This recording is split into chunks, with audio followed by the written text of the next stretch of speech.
Today, there's really only one priority for anyone who wants to build a business, launch a career, or just get an idea out into the world. You must be found. You must be heard.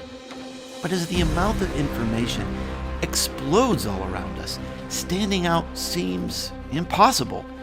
In this era of infinite media, how will you be heard? Content isn't enough. Social media isn't enough. SEO isn't enough.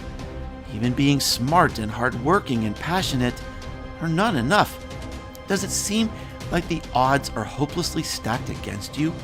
Do you have to be rich, connected, and lucky to make a dent in this world? The answer is no. Cumulative Advantage takes you through the 5 factors that you can apply to your ideas, business, and life today. Finding an initial advantage, applying it to a seam of opportunity, a sonic boom of awareness, strategic mentoring, and constancy of purpose. Cumulative Advantage, the essential book for anyone with a dream ready to take flight. I especially liked chapter 3, where you talked that luck had a little bit to do with this, and I was fascinated by that because traditionally a lot of business owners, entrepreneurs will talk about how you make your own luck, right? Yeah. So, any thoughts on that? I have a lot of thoughts on that. I actually think this is there are a few parts in the book where I think people will go, wow, I never really thought of it like that before. And here's my promise. I think people that read the book will never see the world the same way again. And this is one of those parts where I reference research by a researcher named Franz Johansen. And he wrote this book that showed almost every personal success, almost every business success starts with a random event. Almost everything, including me. I mean, why am I here talking to you? Why would you want to talk to me? Here's how it started. I was kind of stuck in my career in the corporate world, and the internet was starting. I said, there might be some new marketing ideas on the internet. I went to my boss and I said, I would like to get an AOL account and put it on my expense account. He said, I don't really understand this, but okay. I was the first person in this Fortune 100 company to have an internet account. So I was spending time figuring this out. A few years later, the company says, we need someone to run e-commerce for our company. Who can we choose? Oh, Mark, you're the one that had that internet account. You go do it.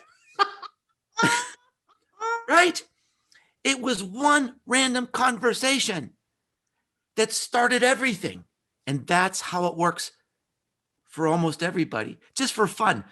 I sent out this little email to a bunch of my successful friends. And I said, did you think about where you are today and where you started? Was it because of a plan or because of something random? All 25 people said it was something random. Now, there's a lot of hope in that you don't have to be a genius. You just have to be aware of how this works and be looking for those opportunities that lead to initial advantage. That's the key to beginning momentum. And then, of course, you have that idea, but you have to action on it. You do research on it, and you also need to, pick at it. And so, in chapter 4, it's called the seam. I love that, and you drew the analogy of an American football team. Now, I watched the Super Bowl for the first time ever. My partner is a massive American football fan, so we stayed up to watch it. Well, I say we stayed up. I fell asleep, but he watched it. But drawing the analogy of the American football team and the seam, can you unpack that a little bit? With so you've got this idea, you want to explore. What next? Yeah. Well, I think you don't really have to understand football to see the analogy that for years and years and years, strategy was this great big thing in 25-page documents and PowerPoint presentations.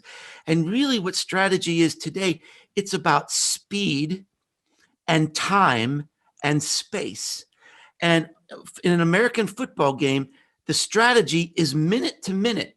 You try to find one opportunity to run as fast as you can or throw as fast as you can. And then maybe it doesn't work anymore. And then you do it again. And that's what strategy has to be today. You have to find that seam. You have to test your idea in that seam. Is there an opportunity I can run through?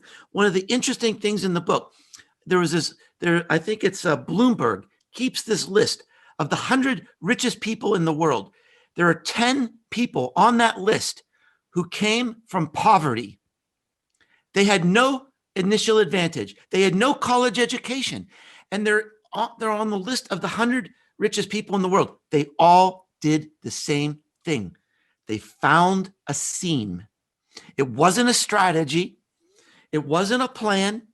They had an idea and they went through it as fast as they can. And that led to the advantage that led to the momentum that made them who they are today.